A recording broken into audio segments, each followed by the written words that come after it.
बातमी आहे अमरावतीमधून। अमरावतीतील 100 बेडचे प्री फॅब रुग्णालय धूळखात पडलंय। करोडोंचा खर्च करून बांधलेलं रुग्णालय शोभेची वास्तू बनलंय। जिल्हा आरोग्य विभागाचा हलगर्जीपणा या ठिकाणी उघडकीस आलाय।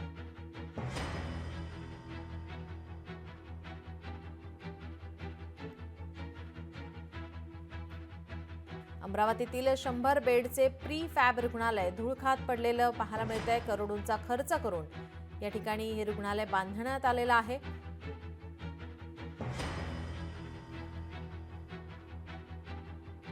प्रीफॅब हॉस्पिटल हे मागील जवळपास 3 ते 3.5 वर्षापासून तयार आहेत ते।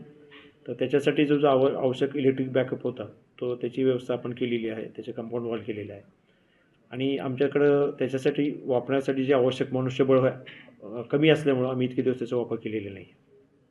आता त्याचा काय वापर करणार भविष्यात?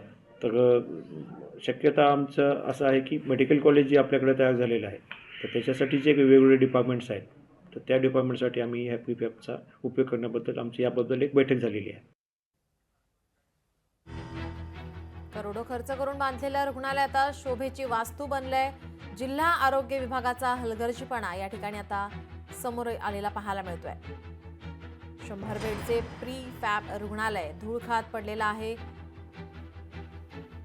रुग्णालय बांधण्यासाठी 100 करोड खर्च झालेला आहे, मात्र या ठिकाणी हे प्री फॅब रुग्णालय धूळखात पडलंय।